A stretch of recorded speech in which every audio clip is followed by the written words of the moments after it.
Happy Sunday. We've made it to the last day of the week, and again, I got to program this workout, so I hope you guys enjoy it. I just sprinkled in a little bit of gymnastics, okay? So we're gonna start out with some ring support holds and some bottom of the dip holds. In these positions, I'm looking for straight arms. Try to slightly externally rotate your arms. Make sure you're locked out, also makes you look legit, okay? Bottom of the dip hold, we're going forearms vertical, and we're gonna see if we can pick our feet up.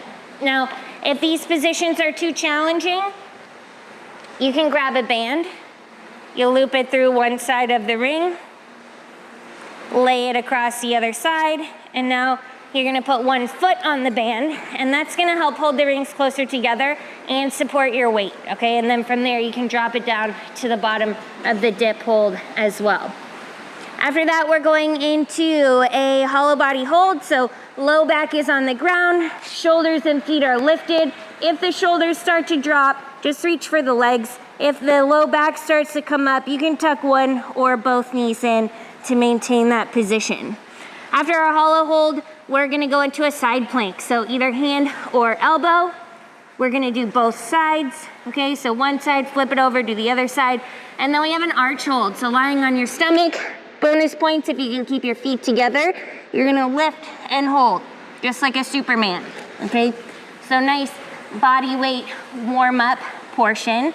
Our next part, we're gonna have some running. We're gonna have a new movement. It's called a pike to hollow walkout, or it's like a pike to plank, whatever you wanna call it.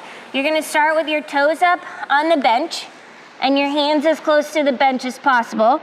Hide your ears with your shoulders. You're gonna walk yourself out to a plank position.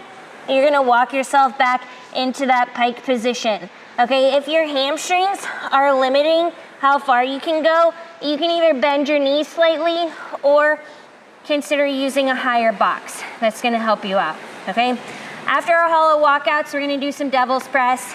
Gotta get in some CrossFit movements. So 2 dumbbells. You're gonna lie down in between them like a burpee, stand up with a wide stance, swing the dumbbells between your legs, and press all the way overhead. Okay, so lie down, jump up, swing, and press. After our devil's press, we are gonna go into some strict toes to bar, so a little more gymnastics for you. If you can't get your toes all the way to the bar, no worries. Just get your legs as high as possible, but I really wanna focus on keeping the heels in front of the vertical plane of the bar, okay? So a lot of times I tell people strict toes to bar, and then I see like a little arch, and then they throw their legs up, okay? So no arching.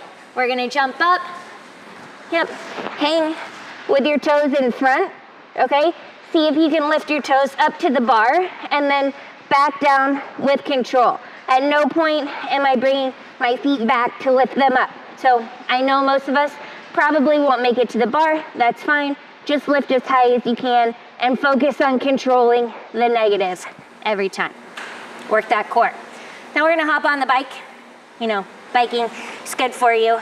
And then we'll finish up with some ATG mobility drills, also very good for you. Starting out with some toe elevated Jefferson curls. So you're gonna grab one of these nice slant boards. You're gonna start by tucking your chin to your chest, round the upper back, mid back, low back, lower yourself down as far as you can, and then you're gonna roll all the way back up, okay? If you're super mobile, maybe you stack this up a little higher, put it on a box or something like that, so you can let the weight pull you down at the bottom. After our elevated Jefferson curls, we're gonna do a split squat hold on the right side. Now, if you have the mobility for it, you can do this on the ground. The main goal is to make sure that the calf is touching the hamstring the whole time. If you're not quite there, you can either use your slant board to make this a little bit easier, or you can grab a bench or a box, and this will make it significantly easier as well. So making that contact is the primary goal, all right? We're gonna do that on both sides, okay? Gotta stay even. And finishing it up, we've got some compression work, so something that's gonna help you with those strict toes to bar or your toes to bar in general. We're gonna do some seated pike ups into a pike stretch, Okay, so hands are gonna be flat on the ground, ideally somewhere between your knees and your ankles. Try your best not to come back to your hips, okay? Push the hands into the ground, round the upper back, lean your chest forward. We're doing small little raises. And then we're gonna go into a full stretch. Now I know a lot of us won't look like that right away. If it's too hard to lift one leg or both legs, you can do one leg at a time.